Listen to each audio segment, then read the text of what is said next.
if a phone call or a video call are particularly long or unstructured. So therefore, if you get on a Zoom call and there is no agenda, it can be particularly exhausting because the lack of structure really does mean that more thought is involved and more transitions and more switching. So therefore, it will use your social energy. Social interactions are especially taxing for those people in our community who identify as introverts or those who have anxiety around being social, because it involves active listening, emotional monitoring, and a rapid response. Hi there, and a warm welcome to the Habit Nerd podcast. I'm Dr. Bree Hearn, host and general nerd about all things habits. Over my 20 plus years working as a writer, educator, researcher, keynote speaker, and coach, I've realized that habits influence everything from our health to our productivity and even our relationships. It was Aristotle, in fact, who said we become what we repeatedly do. On this podcast, you'll learn from inspiring experts as they share the habits and systems that help them live happily, healthily, and to achieve enormous success in their chosen fields. Thanks for being here. I do hope that you enjoy the episode. Hi there, Habit Nerds, and a big and warm welcome to today's episode of the Habit Nerd podcast, and thank you for joining me. I'm going to be speaking with you today about something called the energy envelope. I wonder if you have seen this doing the rounds on social media or online somewhere.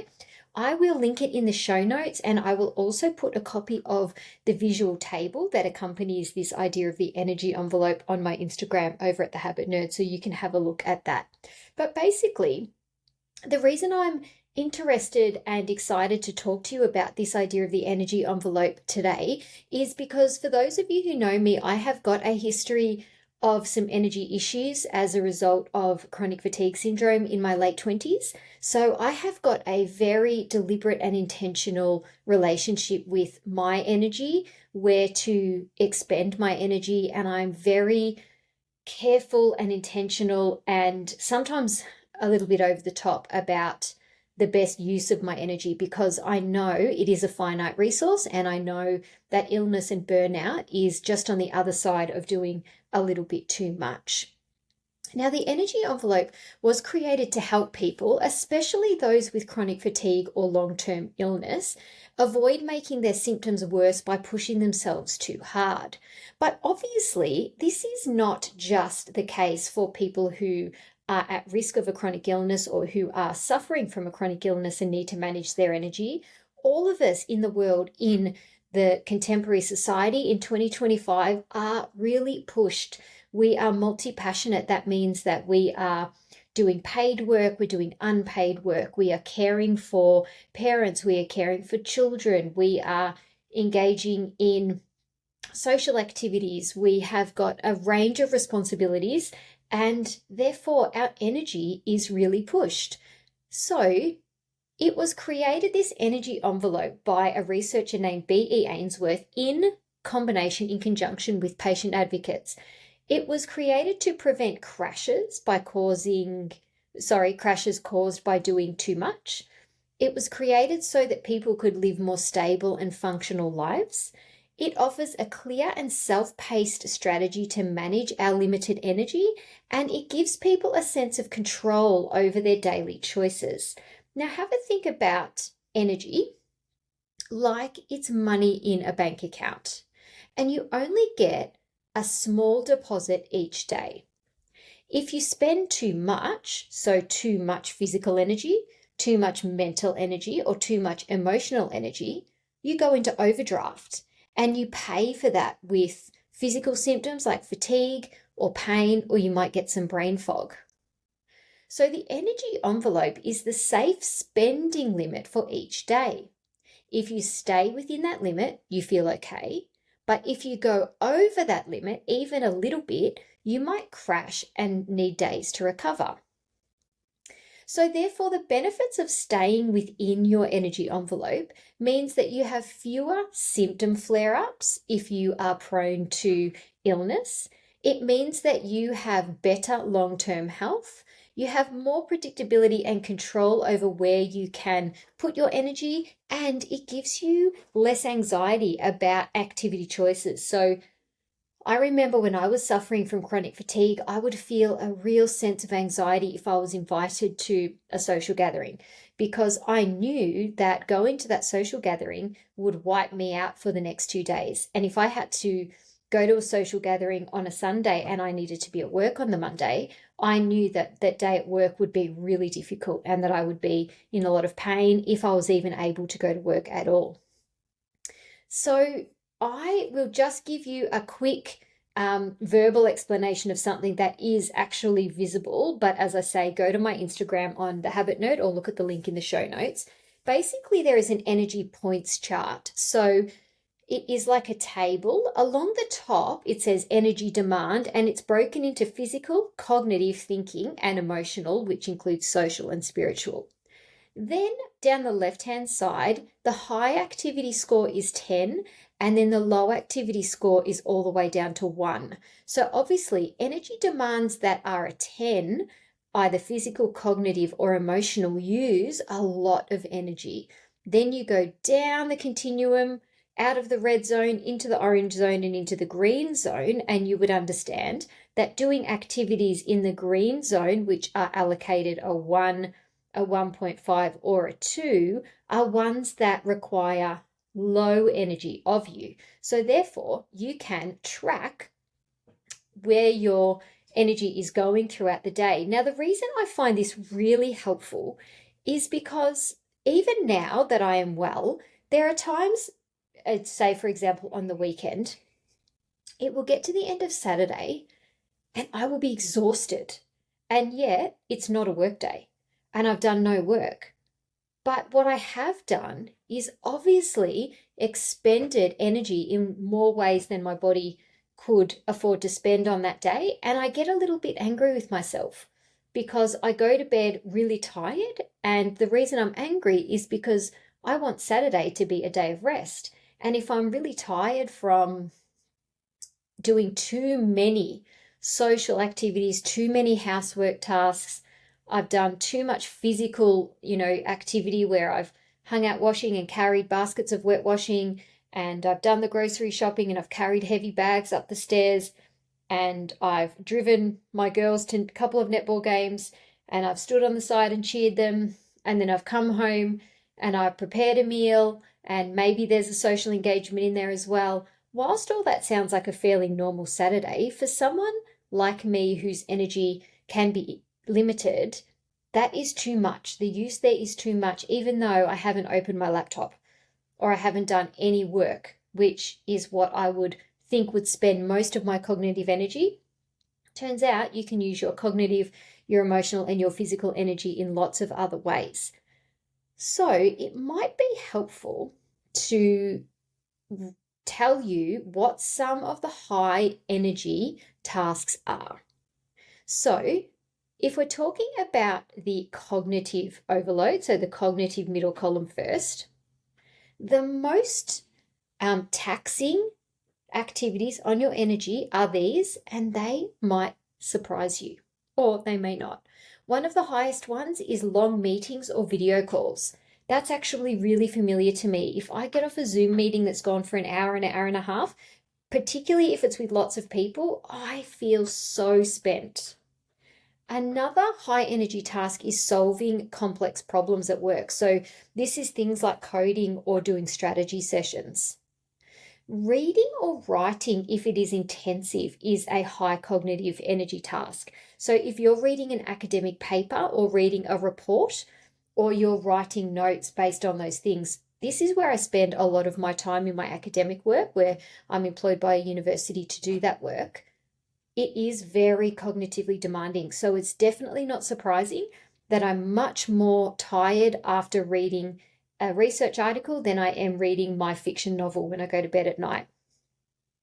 And the last one, habit nerds, multitasking. So that is when you are doing 2 or 3 tasks at once. That has a high cognitive overload, and therefore that is a 10 out of 10 in terms of your cognitive energy. Really interesting to note. Now let's think about physical energy. Aerobic exercise is the highest demand on your physical exertion. So think about running or cycling or swimming. Right up there at a 10 is heavy lifting, or listen to this, strenuous housework, things like gardening or vacuuming. Going on a long walk is considered high in terms of physical exertion. And this is interesting, particularly if it's in hot or very cold weather, because that sensitivity to the temperature really does add to the energy output. And climbing stairs, that one didn't surprise me. This one does, standing for long periods. I often think when I go to my hairdresser, she must get so tired from standing up all day, or the checkout operators at the supermarkets, or anyone who works in retail or somewhere where they need to be standing still for long periods. That is as physically exerting, physically demanding as running up a set of stairs. Really, really interesting. For people with energy limitations, say for example, those people who do suffer from like a chronic fatigue syndrome scenario, even walking a few blocks can exceed the energy envelope. This is where it is really important to understand that one size doesn't fit all. So things that exert your energy physically or cognitively may be less or more than somebody else, but the research has been done so that this guide is helpful for the majority of people in our community. Now let's look at the high energy tasks when it comes to our emotion. This one may surprise you. And a 10 out of 10 is resolving conflict or having a difficult conversation with someone. It is not surprising that most of us avoid conflict or avoid having those uncomfortable, difficult conversations with our colleagues or our family members or our friends, because it really, obviously it's uncomfortable, but it does expend a huge amount of emotional energy. Another one is caregiving. So looking after elderly people or looking after children. This might be welcome news for those people who are stay-at-home parents. I remember when I had children and my girls were really little, thinking, I need to go back to work so I can get a rest. It is so tiring being at home with a baby all day, or being at home chasing a toddler, making sure that they're safe, that they are not putting things in their mouth, that they are napping when they should be, that they're eating the right things. They need your help to do everything. And that is the same with other members of our community, differently abled people or elderly people, where you are giving care. That is a 10 out of 10 on emotional energy. This one's interesting, customer service roles. The emotional labor of trying to keep customers happy is right up there. And I know people in our community who are customer facing or public service facing would certainly agree with that. And this one's funny, public speaking or presentations. This is where it's important to, again, reflect that these are personal, because yes, public speaking can be highly stressful for some people, and the amount of thinking and preparation that goes into it is really significant. For people like me who do that for a job, I actually find that quite energizing, and I am tired by it, but it's tired in a really good way. Or giving presentations is another way to look at that high emotional labor.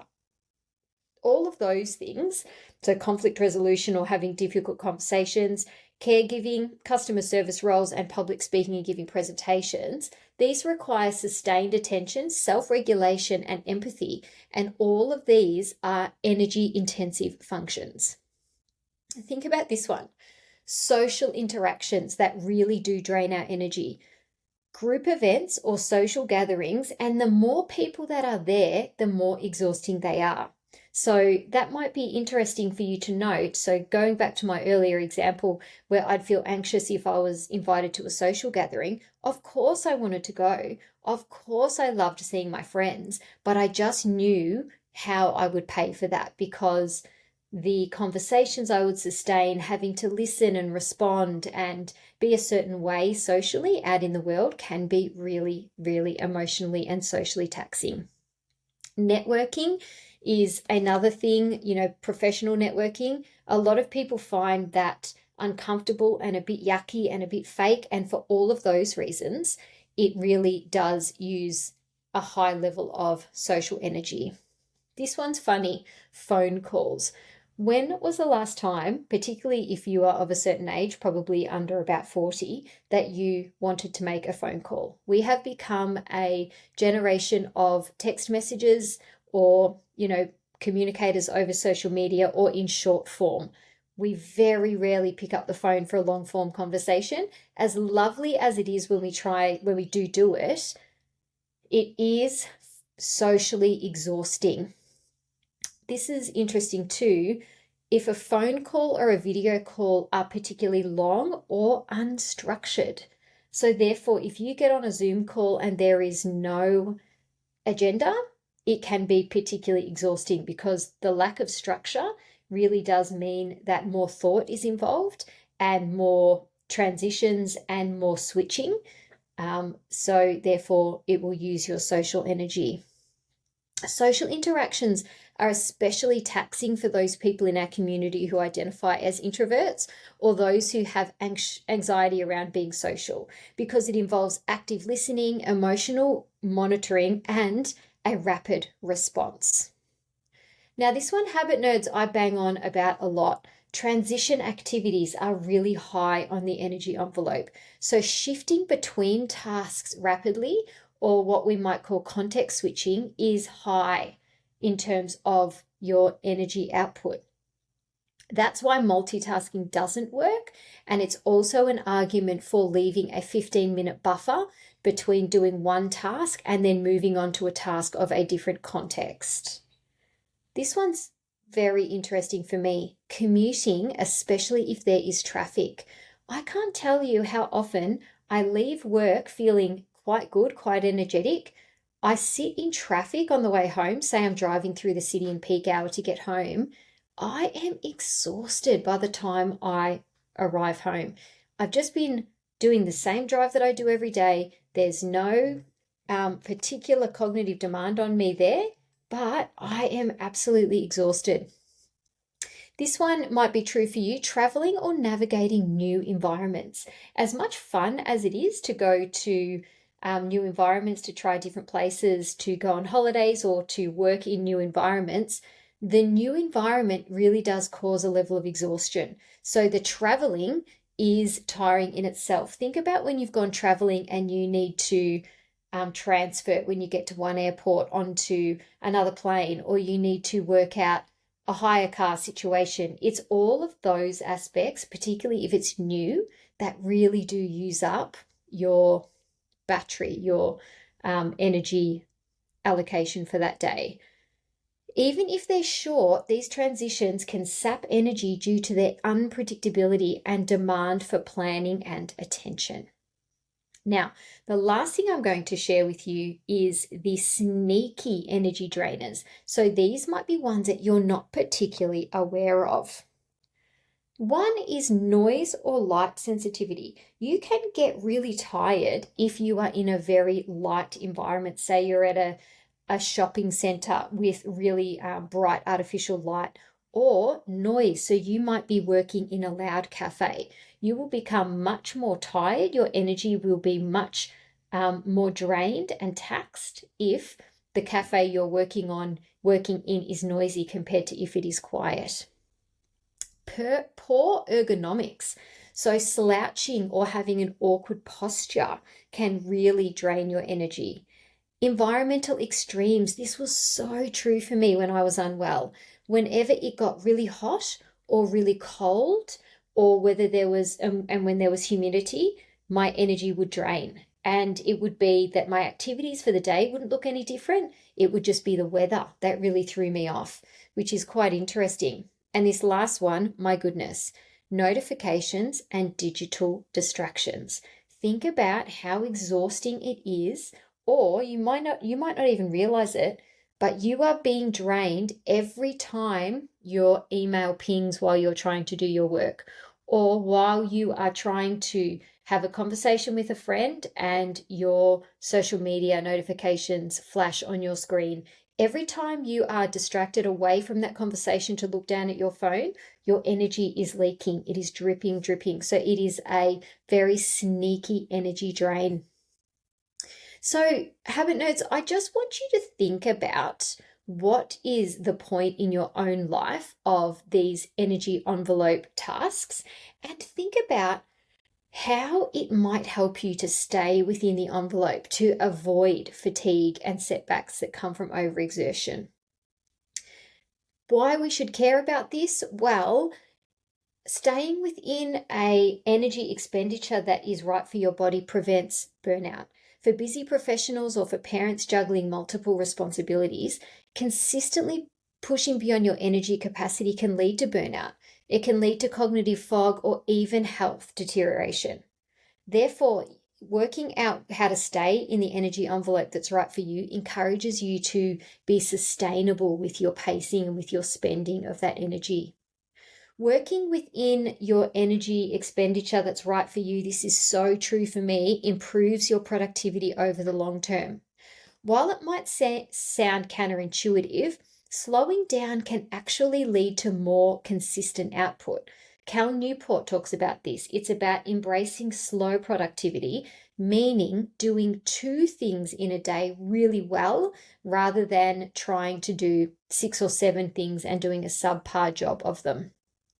By operating within your limits, you avoid periods of incapacitation that cost more time overall. So of course, if you are burning out and overworking, you will need to take time off to recover, and then therefore your productivity is inhibited overall.